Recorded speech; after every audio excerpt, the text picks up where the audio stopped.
meron po tayong natanggap na magandang balita galing sa LTO.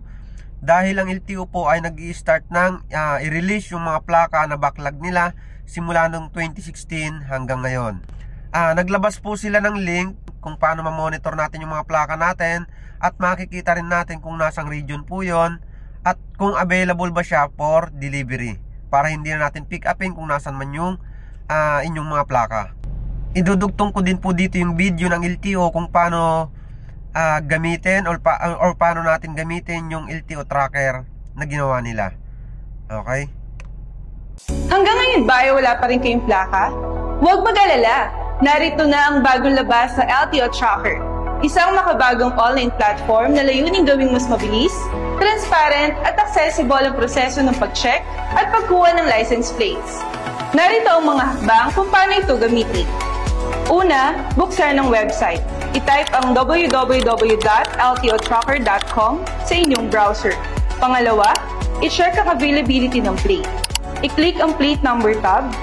Ilagay ang inyong plate number o MV number. I-check ang box para sa privacy policy. At pindutin ang track and check availability. Pangatlo, alamin ang status ng iyong plaka. Makikita dito kung ang inyong plaka ay naipadala na sa district office, ready for pick-up, or available na for delivery. Para sa plate delivery, i-click ang Deliver My Plate.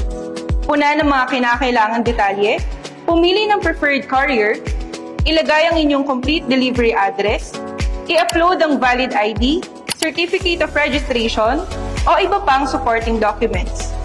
Kapag kumpleto na, i-click ang Continue to Checkout.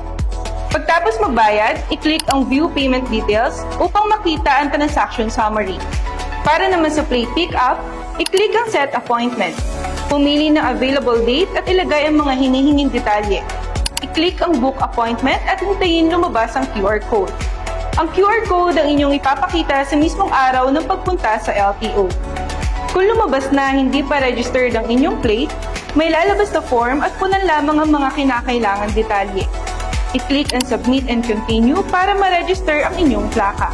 Ang LTO Tracker ay bahagi ng patuloy na inisyatiba ng LTO na gawing mas epesyente at makabago ang serbisyo sa publiko. Inaanyayahan namin na lahat ng motorista na gamitin ang platform na ito para sa mas maginhawang pagproseso ng inyong mga plaka. Para sa karagdagang impormasyon, bisitahin lamang ang pinakamalapit na tanggapan ng LTO sa inyong lugar o mag-message lamang sa Action the Spot at sa mga social media accounts ng Land Transportation Office.